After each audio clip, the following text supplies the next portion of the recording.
This is Mr. Rio live from Harper Creek High School, where we are doing our first ever HCTV podcast. So this is, we're going to eventually share it on the podcast sites. We haven't done that yet. This is our first one.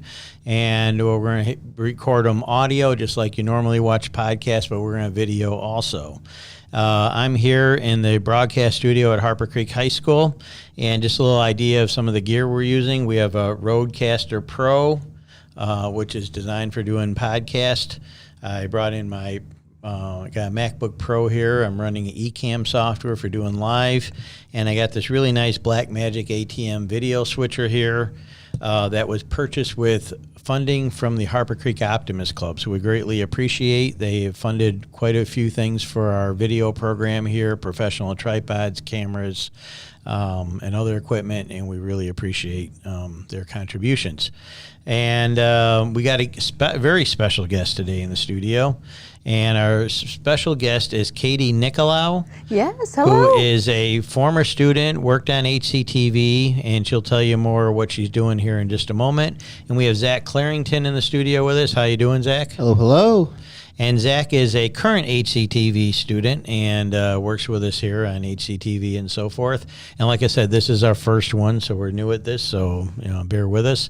But Katie, first tell us about what you, okay, just a little background. Katie was one of my HCTV students back around 2000, whatever, when we had a big storm come through Harper Early Creek. 2010s, I think. Early 2010s, 11, 12, whenever big storms came through. Earthquake, I remember that was the when earthquake, you did. The earthquake. Yes. And Katie not only was a good correspondent on camera, but she also was really into the weather. So let's take it from there. Katie, what did you decide to do after high school? Yeah, so I graduated from Harper Creek at 2015, and afterwards I decided to go into meteorology on the broadcast side of things because I really liked it and I was extroverted. And I went to Valparaiso University, which was right down the road in Valparaiso, Indiana, Northwest Indiana area, and I went there for 4 years. And then afterwards I was looking for jobs, and one came open as a morning meteorologist in Sioux City, Iowa, of all places. And I thought, it's Iowa, Nebraska, South Dakota, that area seems pretty nice, so why not? And I've been there for 2 years. Wow. And so you've been there 2 years. They got hired there right out of high school, correct? Or college, correct? Right out of college. I think it was 2 months afterwards, and I was already out there working the morning show, which is crazy. Something to keep in mind, I work 2 a.m. to 10 a.m., so this is very strange being awake at normal person time. Oh, that is very strange hours, to say the least. So now that you've gone into that full time, you've done it for a couple of years, how is the job different from what you maybe originally imagined? It's a lot less active weather than I was hoping for, because I'm out in Tornado Alley. You're hoping, summer, springs, full of tornadoes.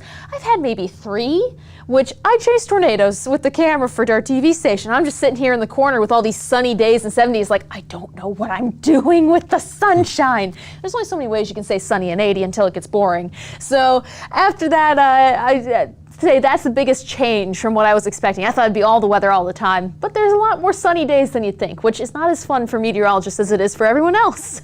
Now, what's it like when you make a big prediction of rain or snow or whatever, and it doesn't happen? Do you hear from people? Well, occasionally, but my favorite thing to do is I explain why it didn't happen. And I actually take time, like 2 or 3 minutes out of a broadcast. I'm like, this is why this changed. Here's how we can explain it. So the next time we can keep that in mind. And we've done that with a couple of snow systems, but to be honest, we're pretty good. So only had to do it a couple of times. Now, one of your videos went very viral, made national news all over the place, I believe last year or whenever. So just tell us briefly the story of that viral video. Yeah, so that was, oh my gosh, back in January, I believe. I made a video explaining to a person on TikTok why you shouldn't eat icicles. Because they picked an icicle off of their roof and ate it like a carrot. And I'm just looking at it like, no, because what's on your roof? A lot of bird poop and other toxic chemicals and stuff, but mostly bird poop. And when you get icicles to form, it picks up that bird poop as it rides off the roof and forms into the icicle. So I just made a TikTok video saying if you eat icicles, you could be eating poop. And it got 17 million views. Wow. And it was shown on a lot of TV shows. Oh my gosh, I think CBS This Morning, I think it was on Kelly Clarkson's show. Like, it was wild. So you're a celebrity now. I guess. Basically, It's yeah. weird. A viral celebrity. So, okay.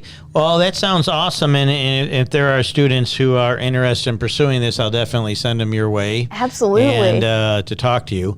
Now, what brings you back to Harper Creek this weekend? Yeah, so this weekend I found out you guys have homecoming. You have the marching band has an alumni band section, which I saw in the post, and I immediately, I think it was like 5 minutes afterwards, I had gotten approval from my boss to come back and leave a day early. And so now I'm here for the football game, and I'm going to be twirling the baton like I did back in high school, and I'm going to be going with the marching band. Well, we're definitely looking forward to that. Well, thank you. Zach will be joining us tonight. What are you going to be doing tonight, Zach, at the game? Well, I will have my usual camera set up. I will get some shots of the players, our very own student section. We are very patriotic here. We love our Harper Creek school spirit here. So we'll definitely get a lot of shots of that. And, of course, our wonderful Palm team and our band. Okay, that'll be great. And we'll get those highlights on future videos. Now, this year, beside being on YouTube like we are right now with YouTube Live, we're also our regular videos that we do in that. We're sharing them all over. We've got Instagram we're big on. We put some on Twitter. We share on our high school Facebook page. So I'm really, glad you're willing to not only be here and share with us, but this is our first time ever history in the making for HCTV for our podcast, which is a video podcast. So thank you for that. Yes, thank you for inviting me back. This is really fun. It's, like I said, it's always nice to just walk back into the high school and think, oh my gosh, it hasn't changed at all. In some ways it hasn't changed, and in other ways it has. And we're really glad for that. Yeah. Yeah, we're really glad to have you back. And tell us more specifically, what are you going to be doing tonight? I forgot if you said that already. Yeah, I'm going to be marching down with the marching band, which I'm really excited for. And then I'm going to be taking a bunch of pictures for the seniors in the band, because that's one of the things that I picked up, during the pandemic. I was like, I'm going to start camera and photography, and so now I'm going to just take some really cool pictures. Now for you people. say marching, you mean with the baton? Yes. With the baton. I want to see if they'll let me do the fire baton, but part of me thinks that I probably shouldn't.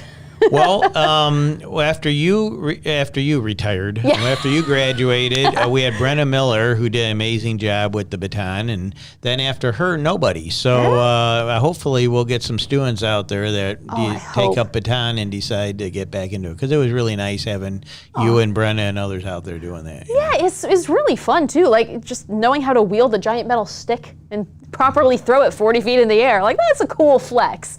I still occasionally I'll go out to the park and just no one will pay attention, but I'll just be like, hey, check it out. I can do this. I can juggle them. And no one cares if you're outside of high school. So if you're in high school, take this opportunity.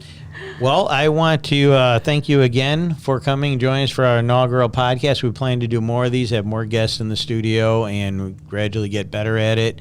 And hope you have a great visit home, and good luck in your weather career. Weather woman, is that the term? Weather woman, meteorologist, weather witch occasionally if it's the Halloween Okay. season. Love that one. And I know you put on your Star Trek garb and things like that on occasion in there. Oh yes, if anyone's interested in my nerdy forecasts, I do them for different fandoms. And where can they follow you online? Yeah, I'm on Twitter. You can find me at weather_Katie. Same with TikTok. Those are my two biggies. And then I also have a YouTube channel called So Many Random Fandoms. And what's your TikTok called? My TikTok is also weather_Katie. Weather_Katie. So look there and you can find her. And follow. Thank you Yes. very much. Follow. And we really appreciate it. Okay, thank you very much. And we're going to close on out with our closing music. So thanks again.